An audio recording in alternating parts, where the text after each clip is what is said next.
নামের একটা গ্রাম ছিল, যেখানে দুজন বাচ্চা সাহিল আর প্রধুন একজন বুড়ো বাবার কাছে বসেছিল, আর ওই বাবা ওদের গল্প শোনাচ্ছিলেন। মুরলীধর গ্রাম থেকে যুক্ত হয়ে একটা সাগরে একটা লুকানো গ্রাম রয়েছে, যেটা একদম মহাসাগরের মাঝামাঝি অবস্থায়। ওখানকার গ্রামে আমাদের তোমাদের মতনই লোকজন থাকে, আর ওখানকার বাড়িঘর মাছ দিয়ে তৈরি করা রয়েছে। কি সত্যি ওখানকার বাড়িঘর মাছ দিয়ে তৈরি করা হয়েছে? হ্যাঁ, ওখানকার বাড়িঘর মাছ দিয়েই তৈরি করা হয়েছে। আর ওখানেও এই গ্রামের মতন প্রধান আর জমিদার বাবুরা থাকেন, সবকিছুই রয়েছে ওখানে। বিশ্বাস হচ্ছে না বাবা, ওখানে সাগরের মাঝামাঝি কোনো গ্রাম হতে পারে, সেটা আমি কি করে মানবো? এই কথাটা তো একদমই ঠিক। তুমি চাইলে ওখানে গিয়ে দেখতে পারো। আমরা ওখানে যেতে পারি? হ্যাঁ, অবশ্যই যেতে পারো, যদি তোমার মধ্যে সাহস আর ক্ষমতা থাকে তবে। যখন আমি বড় হয়ে যাব তখন আমি অবশ্যই ওই মাছেদের গ্রামে যাব।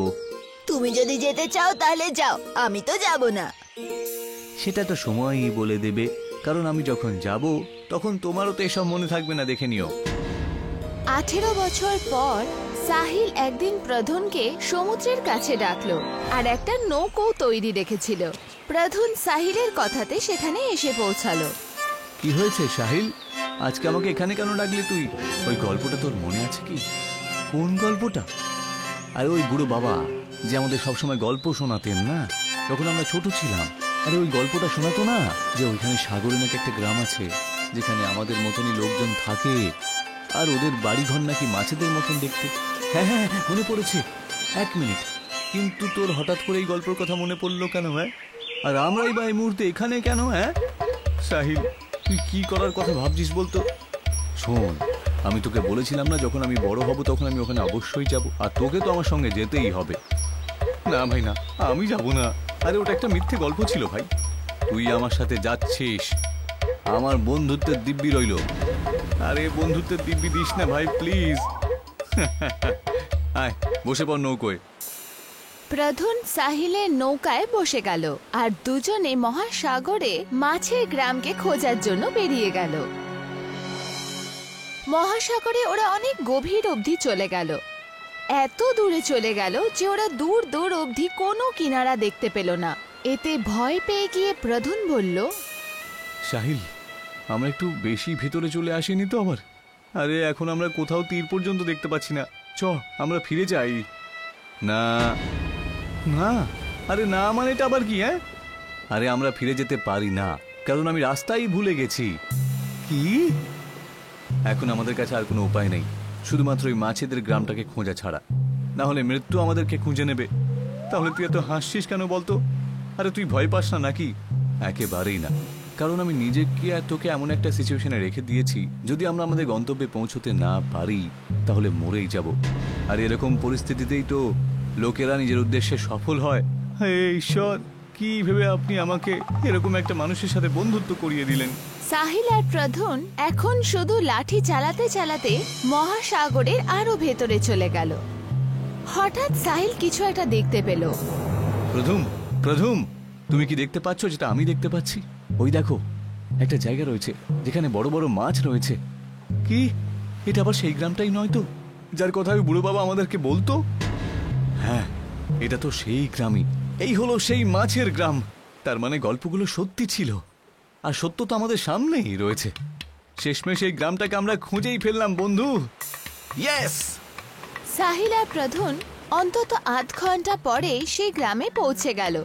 যেই ওরা দুজনে ওই গ্রামের মধ্যে পা রাখলো, তখন হেমা নামের একজন মেয়ে ওদের দেখে কাছে এসে বলল, তোমরা দুজনে কে, আর এখানে কি করছো? এই গ্রামের ব্যাপারে আমরা শুনেছিলাম, সেই জন্য খুঁজতে খুঁজতে এখানে চলে আসি। বাইরের লোকের এখানে আসা মানা আছে, এই গ্রামে তোমাদের স্বাগত করা হবে না। আমাদের ক্ষমা করে দিন, আমাদের একটু খাবার, জল আর খাবার দয়া করে দিয়ে দিন, তারপর আমরা চলে যাব। ঠিক আছে, আমার পেছনে পেছনে আসো। শিল্পা সাহিল আর প্রধুনকে নিজের বাড়িতে নিয়ে এলো, যেটা মাছের আকারের ছিল। আরে সাহিল, এটা তো সত্যি সত্যি মাছেদের বাড়ি রে। এখানে সমস্ত বাড়িঘরগুলো মাছেদের মতনই।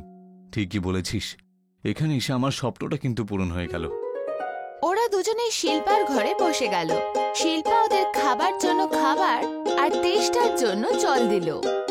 যখনই ওরা দুজনে খাবার খেয়ে উঠতে যাচ্ছিল, তখন শিল্পার ভাই সেখানে এসে পৌঁছালো। এরা দুজনে কি যারা বাইরে থেকে এসেছে? হ্যাঁ, প্রধান আস্তে আস্তে সাহিলকে বলল, এরা নিশ্চয়ই আমাদেরকে মারতেই এসেছে। এই সব কিছু তোর জন্যই হচ্ছে। কিন্তু হ্যাঁ রে ভাই, কোথায় যে ফেঁসে গেলাম। সাহিল সুরেশকে বলল, ভাই, আমরা সত্যিই ফিরে যাব, আর এই গ্রামের ব্যাপারে আমরা কখনো কাউকে বলবোই না। হ্যাঁ ভাই, সত্যি আমরা সমুদ্রে কখনো পাও দেব না। শুধু আমাদেরকে ছেড়ে দাও। কি? আচ্ছা, তোমাদের কি মনে হয় আমি কোনো গুন্ডা নাকি? হ্যাঁ, আসলে আমাদের আপনাদের সাহায্যের প্রয়োজন এই গ্রামকে বাঁচানোর জন্য। কার থেকে? আমাদের প্রধানের কাছ থেকে। 1 মাস আগেকার কথা। 1 মাস আগে আমাদের গ্রামে প্রধানকে বেছে নেওয়া হয়, আর একজন নতুন প্রধানকে জাদুর মতির মালা পরানো হয়, যেটা পরার পরে প্রধানের কাছে জাদুর শক্তি চলে আসে। আর তার কারণে যদি গ্রামের লোকজন প্রধানের কথা না শোনে, তাহলে সে তার নিজের শক্তি দিয়ে তাদের উপর নিয়ন্ত্রণ করতে পারে। আমাদের গ্রামে একটা জাদুর আয়নাও রয়েছে, যেটা আমাদের গ্রামকে বাইরের জগতের সঙ্গে জুড়ে রাখে। প্রধান নিজের শক্তির সাহায্যে ওই আয়নাটাকে নিজের বাড়িতে রেখে নিয়েছে। এখন আমি বাইরের জগতেও নিজের আতঙ্ক ছড়িয়ে দিতে পারবো। যে মতিগুলো এই গ্রামে খুব সহজেই পাওয়া যায়, সেগুলো আমি বাইরের জগতে বিক্রি করে অনেক বড়লোক হয়ে যাব। আর নিজের শক্তির ব্যবহার করে গ্রামের লোকেদের কি মতি দিতে আমাকে বলবো। প্রধান যে এত লোভী হবে সেটা আমি কোনোদিনও বুঝতেই পারিনি। আমাদের গ্রামের মতির মধ্যে শক্তি থাকে, আর সেটা নিয়ে যদি কেউ ছেলে খেলা করে, তাহলে তার সমস্যা আমাদের গ্রামকেও ভুগতে হবে। তাহলে আপনি চানটা কি? আমরা এতে আপনাকে কি করে সাহায্য করতে পারি? কারণ আপনারা এই গ্রামের নয়, তাই আপনাদের ওপর প্রধানের শক্তি কোনো কাজই করবে না। ও, বুঝতে পেরে গেছি, একদম বুঝতে পেরে গেছি। আপনি চান যে প্রধানের কাছ থেকে ওই আয়নাটা, যেটা বাইরের জগৎকে এই মাছের গ্রামের সঙ্গে জুড়ে রাখে, সেটা ওর বাড়ি থেকে চুরি করে নেব, তাই তো? আরে, ও তো আবার মতির শক্তির ব্যবহার করে ওই আয়না নিয়ে নেবে। ওই মতির মালা ওর গলা থেকে আমাদেরকে চুরি করতে হবে। আগে একদম। ওকে তো আমরা খুব ভালো মনে করেছিলাম, কিন্তু ও ভালো নয়, ও তো একজন লোভী। কোনো ব্যাপার না, আমাদের উপর সবকিছু ছেড়ে দিই। সুরেশ আর শিল্পা দুজনেই প্রধানের বাড়ির সামনে এসে পৌঁছালো, আর প্রধানকে আওয়াজ দিল, প্রধান মশাই, প্রধান মশাই। প্রধান যখন এই আওয়াজ শুনলেন, এই যে এত সকাল সকাল চিৎকার করছে, হ্যাঁ, গিয়ে দেখে আসি। প্রধান ঘরের বাইরে এলেন। এই যে তোমরা দুজন ভাই বোন, তাই না? কি হলো? তা সকাল সকাল আমার বাড়ির সামনে এসে চিৎকার করছো কেন? প্রধানজি, গ্রামের মূল্যবান মতিগুলোকে বাইরের জগতের সাথে বিলোবেন না। এটা আমাদের গ্রামের জন্য ভালো নয়। হ্যাঁ, আমাদের গ্রামে এই অমূল্যবান মতির কারণেই বাইরের জগতের সঙ্গে যুক্ত। এখান থেকে বেরিয়ে যাও, না হলে তোমাদের এমন টাইট দেব না আমি যে তোমাদের মাথা একেবারে ঘুরে যাবে। জানোই তো জাদুর মতির শক্তি আমার কাছে রয়েছে। প্রধান মশাই, এটা অন্যায়। সাহিল আর প্রধান চুপচাপ প্রধানের ঘরে ঢুকে গেল। সুরেশ আর শিল্পা সেখানে শুধু প্রধানের মনোযোগ সরানোর জন্য এসেছিল। প্রধান অন্যদিকে নিজের হাত আগে করলো আর সুরেশ আর শিল্পাকে বলল, তোমরা দুজন এই মুহূর্তে মূর্তির মতন দাঁড়িয়ে পড়ো। প্রধানের এইটুকু বলতেই দুজনে এক জায়গায় মূর্তির মতন দাঁড়িয়ে গেল, আর অন্যদিকে সাহিল আর প্রধান ওরা আয়না খুঁজতে লাগলো। আরে, প্রধান মশাই এখানে আয়নাটা কোথায় রেখে থাকবেন জানি না, কিন্তু তাড়াতাড়ি খোঁজ, নয়তো ও আমাদেরকেও থাম বানিয়ে ছাড়বে। ওর জাদু নিশ্চয়ই আমাদের উপরে কাজ করবে না, আর যদি করে যায় তাহলে, আর যদি না করে তখন। সাহিল আর প্রধানের ঘরের মধ্যেই ঝগড়া শুরু করে দিল, আর এইটুকুতেই প্রধান ওদের গলা শুনে ভেতরে ঢুকে এলো। কে ভেতরে? সামনে এসো, নয়তো থাম করে দেব তোমাদেরকে। সাহিল প্রধানের ঘরে পালিয়ে গেল। যখন প্রধান ভেতরে ঢুকে সাহিলকে দেখলো, তখন উনি বললেন, তুমি তুমি আবার কে? নিশ্চয়ই আমার জাদুর আয়না চুরি করতে এসেছিলে। না না, একেবারেই না, আমি আর আমার বন্ধু মিলে তো। তুমি আর তোমার বন্ধু? আরে, তুমি তো একাই দাঁড়িয়ে রয়েছো। হ্যাঁ? যখন প্রধান এদিক ওদিক দেখলো, তখনও সাহিলকে কোথাও দেখতে পেল না।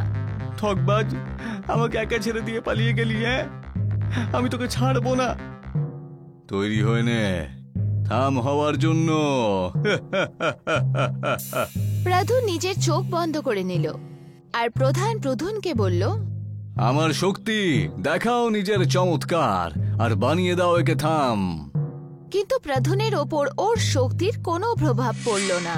আর পেছন থেকে সাহিল চুপি চুপি প্রধানের গলা থেকে ওর মতির মালা টেনে নিল আর ওর গলা থেকে সরিয়ে নিল। যখনই মালা ওর গলা থেকে সরে গেল, সুরেশ আর শিল্পা ঠিক হয়ে গেল আর ভেতরে ঢুকে এলো।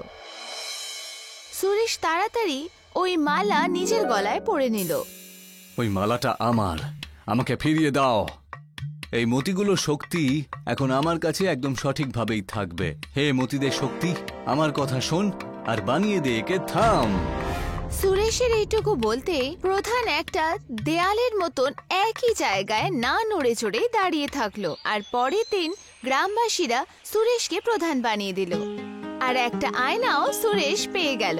সুরেশ আর বাকি সবাই ওই জায়গাতেই ছিল যেখানে সাহিল আর প্রধান নিজের নৌকা নিয়ে এসেছিল। তোমাদের দুজনকে অসংখ্য ধন্যবাদ, সাহিল আর প্রদ্যুম। এটা তো আমার কর্তব্য ছিল সুরেশ, আর আমারও। আপনারা যদি এই আয়নার ভেতরে ঢুকে যান তাহলে সোজা নিজের গ্রামে পৌঁছে যাবেন। সাহিল আর প্রধান দুজনেই ওই আয়নার ভেতর ঢুকে গেল আর সোজা নিজের গ্রামে পৌঁছে গেল। ওরা দুজনেই সব গল্প গ্রামবাসীদের শোনালো।